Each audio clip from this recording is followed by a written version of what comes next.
Hey, how are you? How did it go? Well, it was really interesting.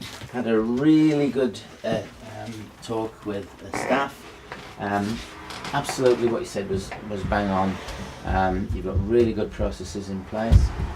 We went through, we checked the temperatures, checked all the routines, checked the 5 essential things, and it was really faultless. And Cody I asked a few questions about allergens and that, and her responses were absolutely bang on.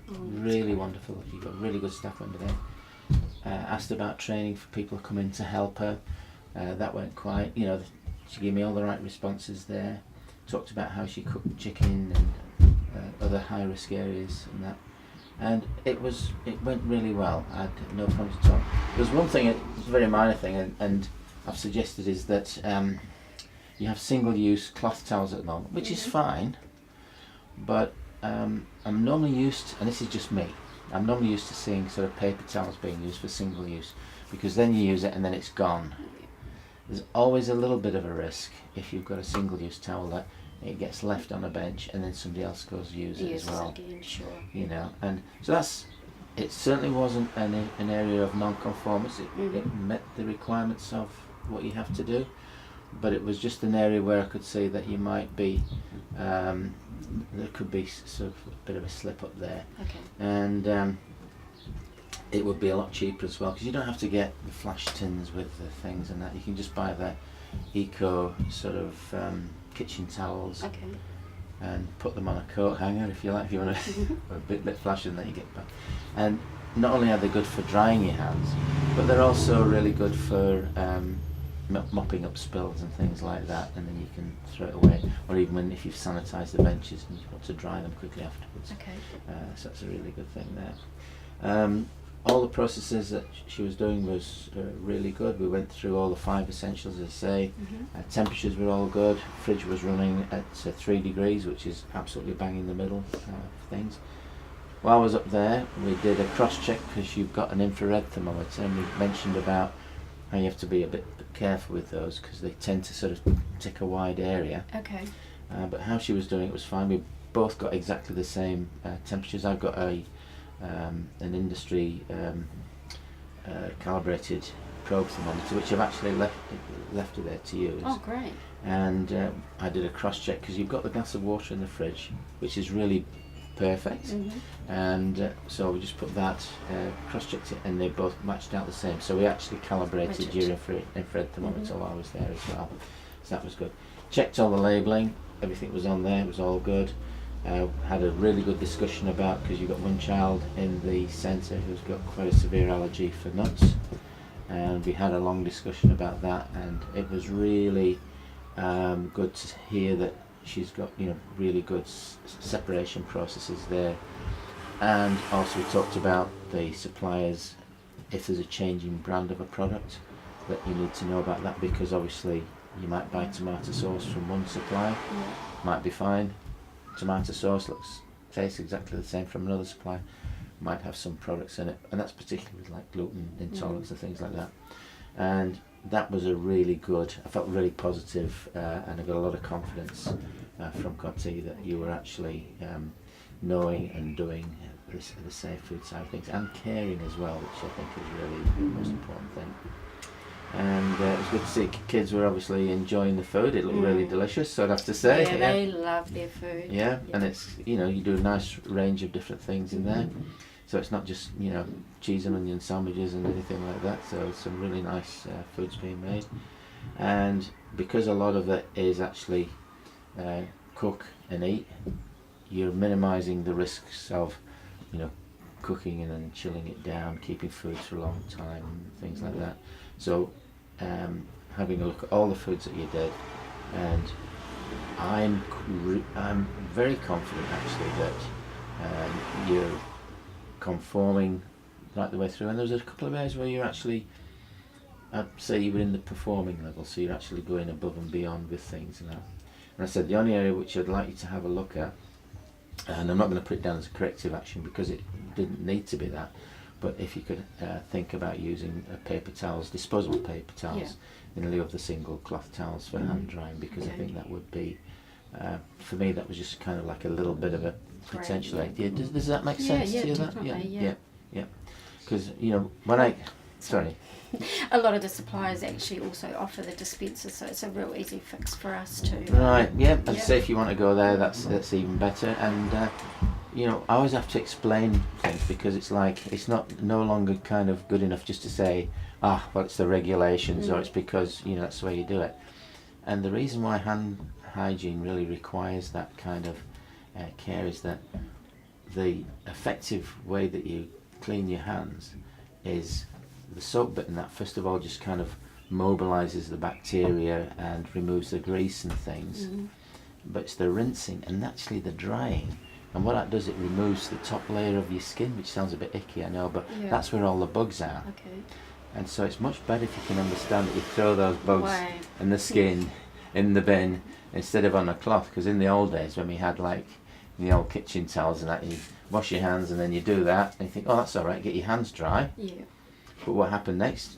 Somebody else comes along, washes their hands, gets them partially clean, goes to finish the job, and they've just put your germs back on their hands. Well, what So- about the chefs that would just put their Ah, I know. tea towel Is in it? Tell me about that. I in their know. pocket? Wash their oh. And it's kind of, these are the things which, you see those, and it's like I mentioned to you before, they're things that people don't kind of perhaps even think that they're doing. It's kind of like unconscious behaviours, and it's all about kind of taking that extra sort of care. And what's really important with an ECE is because your children are young. I mean, I know you don't have any under 2-year-olds, but they're still what we call in the vulnerable group there, and this, they've got more susceptibility to things like allergens. There's a really nasty bug called listeria, which for most of us it wouldn't really cause much of a problem, but if young people get it or very old people get it, I'm getting there, and also women having babies, and I'm thinking in this environment, it's not going to be unusual for you to have parents here who may be having another child, so that exposure to the listeria bug, and that's where using a really good regime for cleaning and sanitizing will actually keep on top of that. And the other thing, which of course is with children, is with getting foreign objects in food, which is things like buttons and things like that, which could be a choking hazard. So, and it was really nice to see that with Courtine that she didn't have any big jewellery on or anything like that, and that she had short sleeves, so there's no chance of anything sort of falling through. Everything was covered in the fridges, everything was well wrapped, and also in the dry goods stores. Everything was as it should be. The salt wasn't labelled. Well, it's, and she knew it was salt, but it was kind of like that was just another little area that we sort of could put on. If you're actually going to use the container for salt all the time, you don't need to put the tape on it. Sticky one, just write with a pen on it, that'll be fine. It's more of a quality issue because you mix the salt and the sugar up, you're going to have I've done that. I know, me too. I've done that on a parent night. Me too. Centre. Me too. I know it doesn't make for happy faces. No. So we've got your report here, and what I'm going to do is I'm going to finish it off back at the office. But I'm going to put in your report here that you've got you're conforming, and that you've got what we call an acceptable outcome. That means to say that there's nothing there that is a food safety risk, and it also means is that your level of verification, which is set at 3 years, can continue at that. Okay. If there were some problems, it can get cut down. In fact, it can go as short as every 3 months if things are really bad. So I'm quite happy with you carrying on with the 3 years. Again, the only other thing we might do as a recommendation is, because it's such a long time frame between now and in 3 years' time, you might want to do your own sort of internal checks. Okay. Similar to what we've done up here today. Having somebody who, like yourself, you could come in and do your own little internal audit and just do a cross-check to make sure things are alright. Say once every 3 to 6 months or something like that. That would be particularly useful if you had a new car creator come on as well. That's right, yeah. Definitely. And also, keep those, because that's really good information. So the next verification comes along, you've got some records there of showing your conformance with the requirements under the Act and the regulations, and also the programme, which is the national programme. So that's it. I'm Sounds really good. pleased. It's great was news. it was a pleasure, and I've passed on my compliments to Coty and the other staff. Are there any things that I've brought up? Have you got any queries or anything before I finish and we say goodbye? No, done well. Thank No, you. you've done well. Yeah, You've done well. it's a That's great the thing. outcome. Thank you. What I can leave you with, just a few little handouts here. This is for specifically for child care centres. These are the top 5 that we talked about in the entry meeting there. If you want to keep that and laminate it, you can do.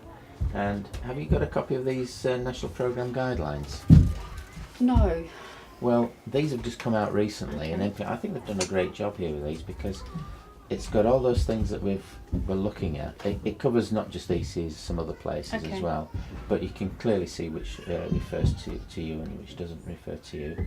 And then you can use these as a kind of like a go-to reference book, right? And it's quite handy to have it if there's something that you're not too sure about. The other thing which I always think it's important to do as well, you've got my contact details. Yeah. If any time in the future, like you've got a little bit of a hiccup or something that's kind of, a bit of a problem, don't feel that you're on your own. We're here together, we're all part of the same team basically. Okay. So I'm quite happy, just give me a ring, and if you've got an issue, it could be a complaint or anything like that, I'm more than happy to kind of have a talk with you about it, so we can carry on with that. All right.